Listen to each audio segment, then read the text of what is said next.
Morning everyone. This is for the business communication course, and here with you is Nora Sherkassi, your lecturer for this semester. And as you can see on this slide, I have my email address, nsherkas@tiu.ac.jp. Please feel free to contact me if you have any questions or concerns right after today's session. Unfortunately, today we have to meet online, and I won't be able to answer your questions directly face to face. For this purpose, I am going to kind of give a lecture online for today for 1 hour, and then probably a bit less than 1 hour because I have about I think over 100 students registered for this course so far. So I'm expecting about 30 to 50% of students to have some questions that are maybe they're crucial to your decision to stay in the course, staying registered, or decide to switch to any other course. So for this purpose, I am going to make today's lecture very brief and then give you some time after the lecture to send me any emails or ask for a Zoom session where I can answer your questions on one-to-one. All right, guys, let's begin. So for today's agenda, I'm going to talk about the description, the objectives, how to prepare for the course outline and the assessment, and how do I assess a group work in particular, and the software needed, different softwares needed for this course. So for this course, we're going to talk about email marketing and web scraping for business communication. So it's a module about digital communication here, or digital marketing or business communication, because this is where you communicate with the customers. So basically I'm going to focus here on how to communicate with the customers through email marketing. It's not about how to write an email per se. This differs from one industry to another, and it depends on the spirit of the company. Some companies, you will receive emails where they talk to you in a very unofficial, very friendly way. Some of them even connect to your social media without asking you to do so. This happened to me just recently. And they start sending you emails on Facebook, and I was wondering, how do you know about my Facebook account? Nobody knows about my Facebook account. I just gave you my email address. I found this to be weird because I haven't given them the permission to contact me on my Facebook account, but they did, and they were talking to me. I know that it's an automated messages, but they were talking to me in a very informal way. It was fun, nice. This is what their brand stands for, so understandable. In this section, we're going to talk about how do we automate email marketing. You have a huge base of customers, about thousands or hundreds of customers, and you want to send emails to these customers. First of all, you want to automate these emails. So what kind of applications we could use to automate email sending? Second, you're not going to send the same email to everyone. This is how you get a successful return on investment, or a high return on investment. You never send the same email to everyone when you have a certain campaign. Why? Because you know that Nora was interested in color blue, in a certain size, in a certain product out of your store.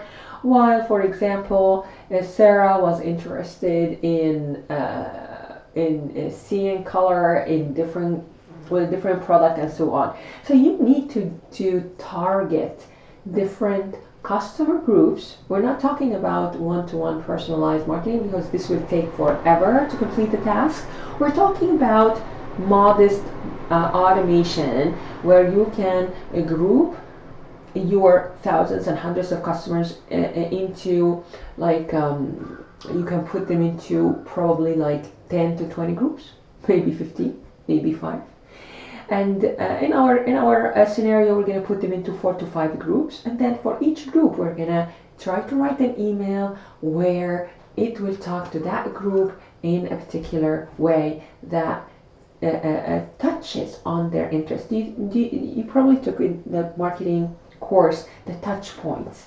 Where do you touch is important, right? So the touch point is very important here. So we're going to uncover the interests of different groups through clustering, and try to communicate with these customers through that channel.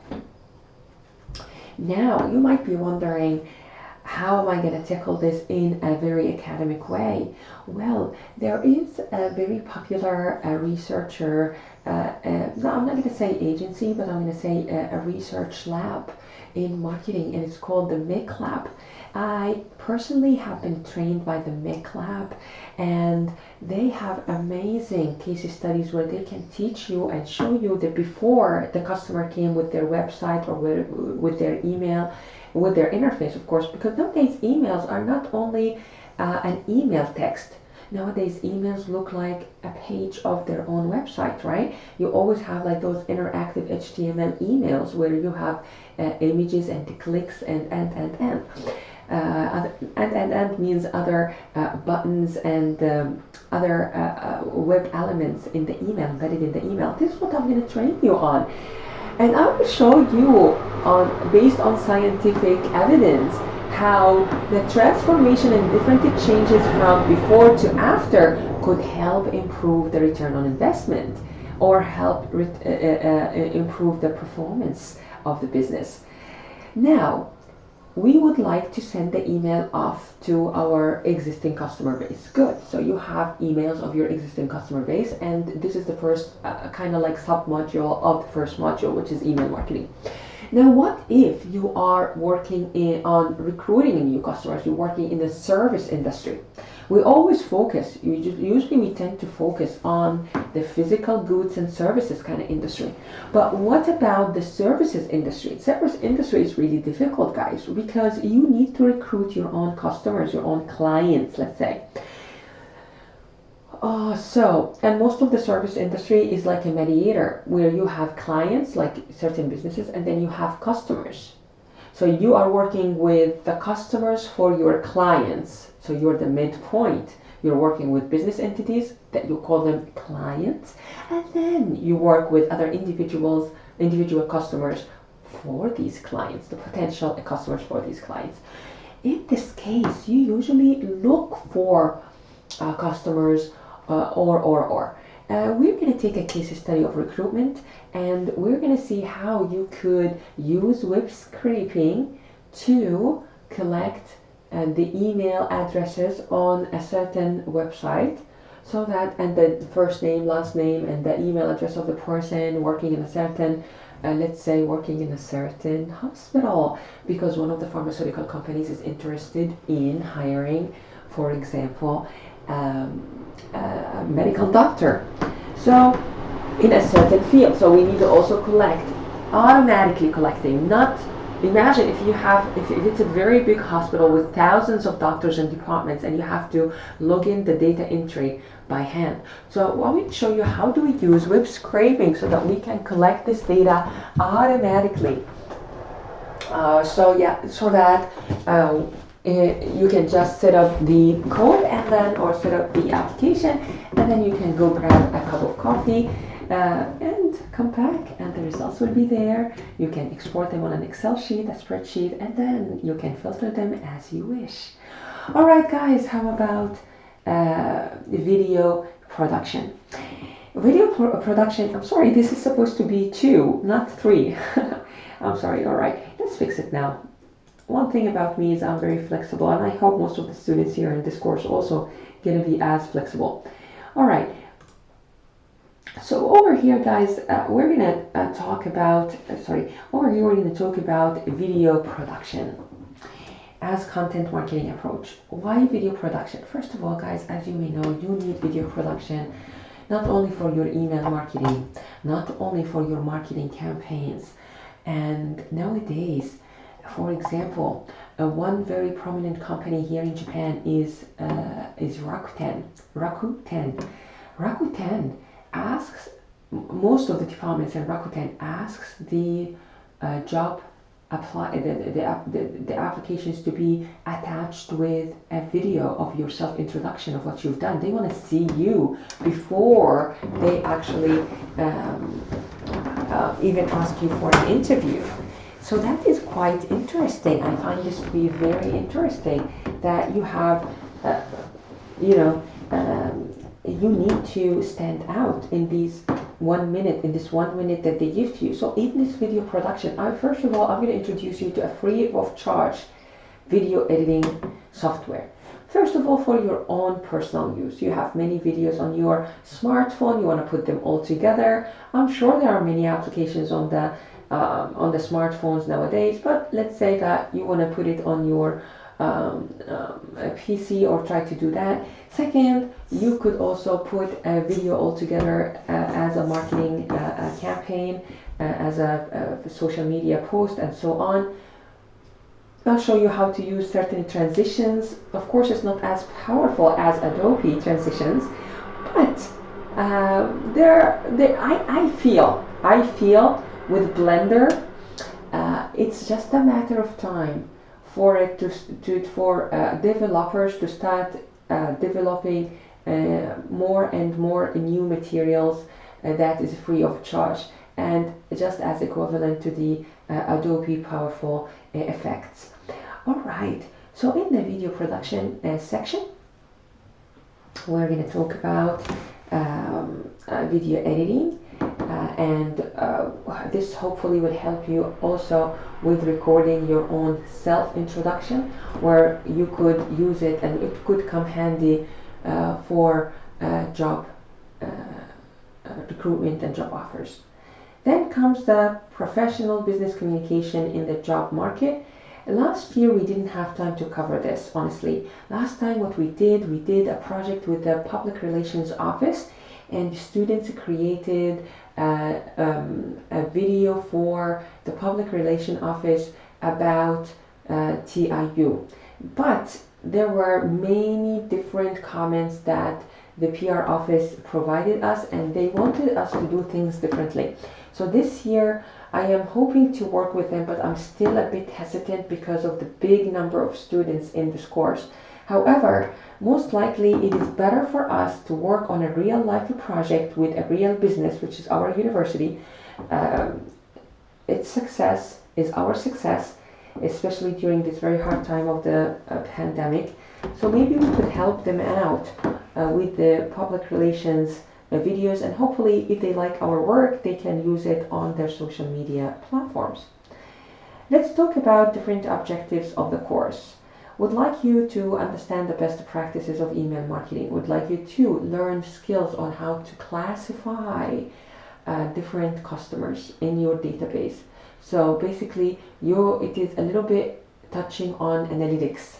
So, but however, we're not going to write any code, because I know that I have students from, this is a second level, 2-level course. So I have students coming from the first year, you know nothing about coding. Don't you worry. I'm going to take you to use Excel step by step. Excel is a very powerful spreadsheet software. I know that many of you have no idea how to use Excel, but others are very proficient in using Excel, but you need to be patient, because this course is not only for you, it's for everyone to learn, and for me to try and attempt and do my best to put you all on the same knowledge level. So we need to be patient together. We need to help each other during the class. And I tell you, it is very important that you learn with me how to use Excel very proficiently, or within a project. So if you took Excel in one of these courses for IT literacy, that's good, that's amazing. And if you know nothing about Excel or Word, or you think that Word is just about typing and that's it, this is all what you know about using Word document, then please use the IT literacy course. However, if you took the IT literacy course, I still think this module in this course still relates to you. So this is for students who already know Excel, or who don't know Excel. Don't be afraid, you will be able to catch up. I have everything recorded. You can just view my videos one-on-one and reproduce the results, and with many explanations. And I will be repeating again and again, especially if I have 100 students in the course. I know that some of you, especially your generation, I feel bad for you that you always, your attention is always deviated across me, other students, and your mobile phone. So I understand. So this is why I sometimes repeat again and again, because some students maybe has missed a point while looking into their phone. alerts or. So don't worry, with this course we're going to repeat again and again, but you need to put a little effort to learn Excel, and it will come handy in the future. You will see how important Excel is, not only in the workplace but also in other courses.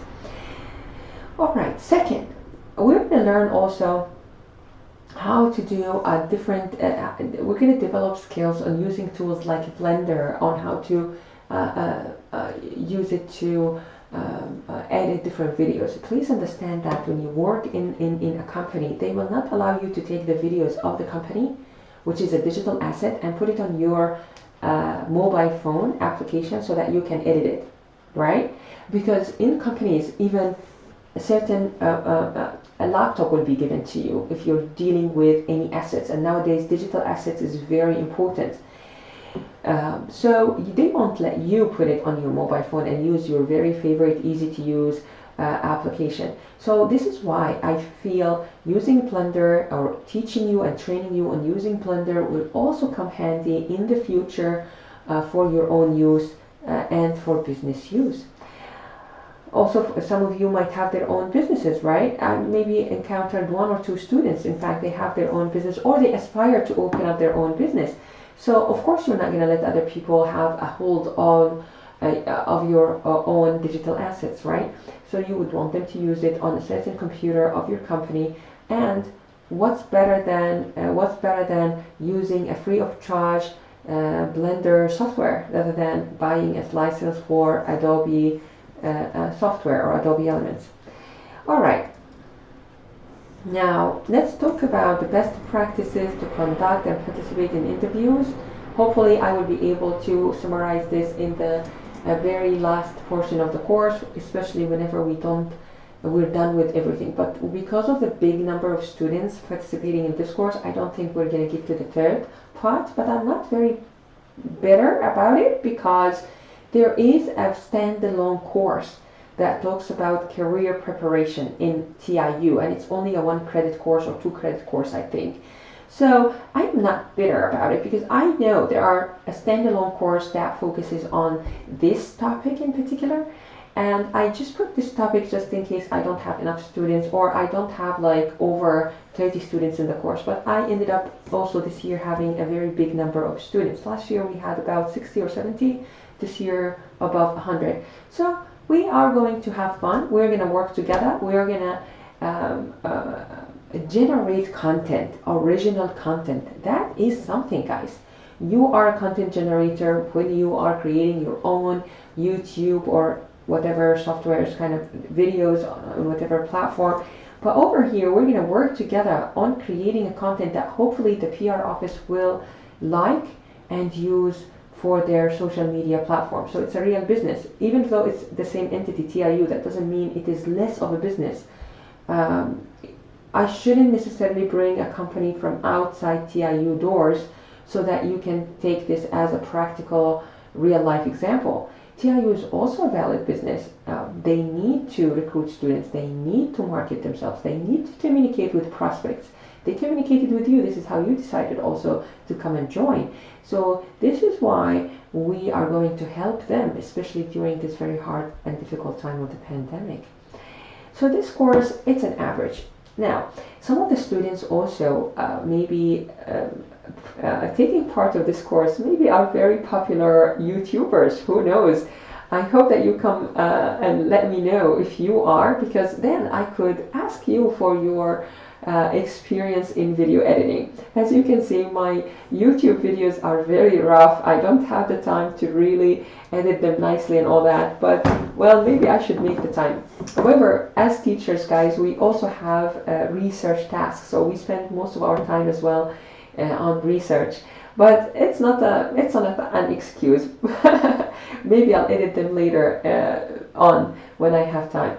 In any case, you might be a YouTuber and you might know a lot about video editing using a very advanced software like Adobe and so on. In this case, please let me know who you are. Why? Because then if I have 3, 4, 5 YouTubers here, or people with experience using Adobe effects, then why don't you come together in one group and then use the Adobe effects, After Effects, or whatever softwares that you are using to create something very advanced, because you are like-minded individuals. So I have no intention in imposing a group on you guys. So I'm gonna give you like a week or two. There's enough time before we start this project for you to form your own group. But because it's a big class and maybe you don't know students very well, then I might have to put you randomly. So why wasting a chance? If you know that you know an advanced program other than Blender, the free program, if you know an advanced program, if you have a modest experience, let's say, because some of you are very shy, if you have a modest experience in video editing, let me know. I'll put you in a group that matches your aspirations. You don't have to work with people starting from zero, and a whole section of the course, like half of the course, will be a boring course for you.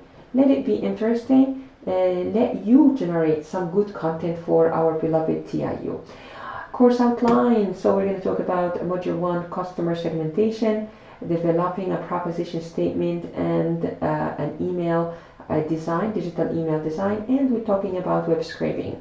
And Module 2, we're going to talk about video editing. We're going to cover all these topics as you can see on the screen, ranging from editing, cutting video, enhancing the video properties, animating the properties of a video, creating videos and putting it in the YouTube channel, adding a sound effect or oversound, and exporting videos for YouTube. So what are the main settings that you need on Blender? Now we're going to talk about LinkedIn profile setup and the business interviews etiquettes in Japan. Hopefully we'll have enough time to do so.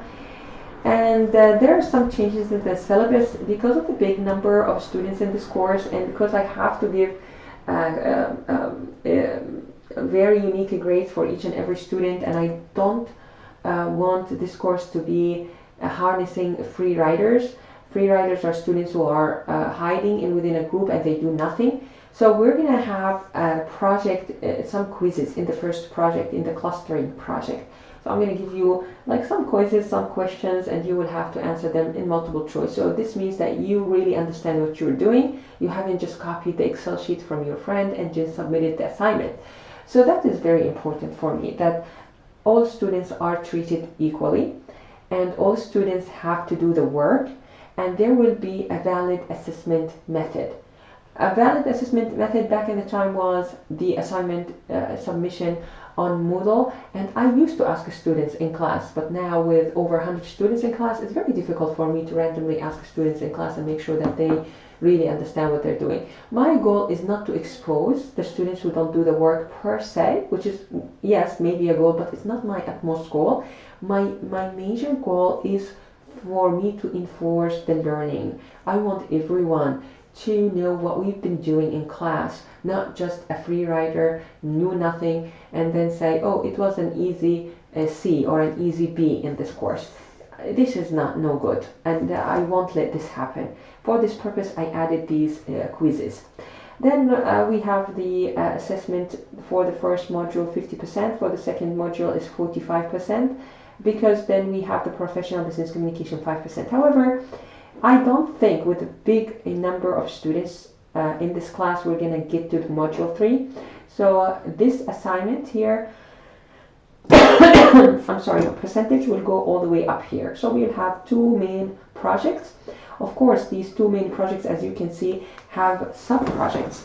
So you will know web scraping, you will know more about writing with a proposition statement, clustering. Over here you will know many different concepts as well. Over here we probably won't be able to cover it, so this 5% will be migrated to this second project. So we'll have 50% over here and 50% over here. Assignments over here is 20%, assignments over here is 15%, but the group video has the highest weight. This 5% will be going up, added to the assignment, so this will be 20 and 30, exactly like the first project. For the big number of students, we might not be able to do the presentations, but what we will do is we will show the video. right? So you don't have to present to us the process of creating the video and the difficulties and how you overcome them. We've done this last year because we had the time. But this year we might not have the time for this, so we will just take the video and view it. And the public relations office, hopefully the officers will have time to come and join us, and they will give their comments about different videos. And also students will have a couple of minutes to give their comments about other videos as well. So that will be also a discussion-based kind of assessment, overall assessment. All right, so we have about 130 students so far registered. So each group will be probably 10 students, so we will have about 10 to 13 groups in this course. And don't worry, usually before any project or any subjective assessment, I will give you an evaluation rubric. For example, the video, I will give you an evaluation rubric of the video. So there's something called in the video an intro, there is an outro, there is a body of the video, and the body of the video has certain standards that I would like to see. Yeah, so don't you worry at all, everything will be listed for you for evaluation so that it will guide you through the creation of the project. Now we have 10 students in the group. How are we going to assign the grades? There will be a grade for the project itself, which is, for example, the video submitted, yeah, and then that will be the video or the group grade. And then each student in the group will be assigned the grade based on the peer evaluation. So peer evaluation is very important. Please come to meetings on time, attend the meetings. Students who don't attend the meetings, give them a 0. If you set up 10 meetings during the semester, let's say, and the students just came to 5 of them, then obviously their grade should be 5 or less, depending on their also contribution. If their contribution is not good enough, then their grade is maybe less than 5. Attendance, see how you would like to handle it. So at the very first meeting in the group, elect a leader or 2, and see what you could do in terms of strategy. Our strategy is that attendance of meetings is very important. Our strategy is that we're gonna be communicating over WhatsApp. Our strategy is that we're gonna do subgroups, for example, and so on. So do the peer evaluation at the end of the project, and then it will be a weighted average. So the grade of the video will be multiplied by your peer evaluation, and then this will be your score. So do as good as possible with the peer evaluation. Now, some of the students are frustrated just with the idea of group work because they are individualistic kind of students. I don't think this course is good for you. So if you don't like to work in groups, and you don't want to learn to work in groups, and you don't want to adjust and force yourself and get yourself out of your comfort zone to work into a group, then this course is not meant for you. This is not for you. Please try to find another course where it is not a group work based. Yeah, and you will torture yourself, and I will not be able to help you. So this course is not for you. This is a group work assessment course, and group work is very important because in the future, when you guys are assigned into different companies, you're working in different companies or in governments, you will work into teams. They call them teams, in fact. So you have to work with your team, and you will have to give all what you got and do your best to impress everyone in the team. The ones that you think are influential and the ones you think that they are less influential. Everyone is your target to impress by hard work. Not only by wasting the team's time by just talking, or repeating the comments that have been said in the group meeting. So please conduct yourself very wisely and always worry about optimizing the time of the group members.